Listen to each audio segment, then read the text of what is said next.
மறைந்த முன்னாள் முதலமைச்சர் ஜெயலலிதாவின் மரணத்தை அடுத்து அதிமுக மற்றும் தமிழகத்தில் பல்வேறு அதிரடி திருப்பங்கள் தொடர்ந்த வண்ணமே இருக்கின்றன. இந்த நிலையில் சசிகலா நடராஜனை ஒரு வார காலமாக பன்னீர்செல்வம் அவர்கள் சந்திக்கவில்லை.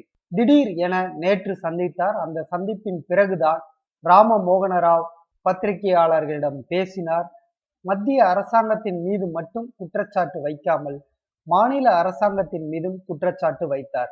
ஊழல்களுக்கு காரணமே இதற்கு முன் ஆண்ட ஜெயலலிதா எனக்கு ஒத்துழைப்பு அளித்ததுதான் என்ற ரீதியில் அவரது பேச்சு அமைந்திருந்தது என்பதை யாரும் மறுக்க முடியாது.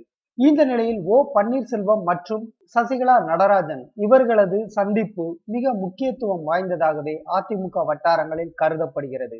போயஸ் கார்டனில் இவர்கள் சந்திப்பில் அந்த 10 நிமிடங்கள் நடந்தது என்ன என்பது குறித்து நாம் கார்டன் வட்டாரத்தில் விசாரித்த போது தொடர்ந்து நடத்தப்படும் ரைடு சம்பந்தமாக பல விஷயங்கள் விவாதிக்கப்பட்டதாக தெரிகிறது.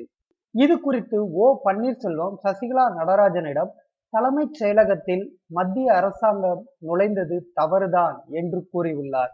இதனால் சசிகலா நடராஜன் கோபமாக என்ன மிரட்டி பார்க்கிறார்களா என்று கேள்வி எழுப்பியுள்ளார். இதன் பிறகுதான் அதிரடியான அடுத்த அரசியல் நகர்வுகள் நடந்துள்ளன. இந்த 10 நிமிடங்களில் விவாதிக்கப்பட்டதில் முக்கியமான விஷயம் என்னவென்றால், டிசம்பர் 29ஆம் தேதி அனைத்திந்திய அண்ணா திராவிட முன்னேற்ற கழகத்தின் பொதுக்குழு கூட இருக்கிறது. இந்த பொதுக்குழுவில் சசிகலா நடராஜன் தான் பொதுச் செயலாளராக தேர்வாகிறார் என்பது 100% உறுதி செய்யப்பட்டுவிட்டது.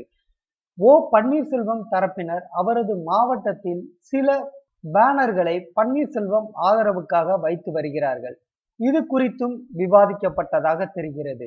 இதற்கு பன்னீர்செல்வம் தரப்பு, நீங்கள் பொதுச் செயலாளராக இருங்கள், நான் முதலமைச்சராக நீடிக்க விரும்புகிறேன் என்று கூறியுள்ளார்.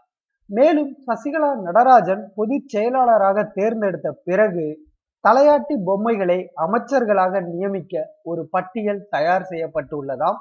அது குறித்தும் விவாதிக்கப்பட்டதாக தெரிகிறது.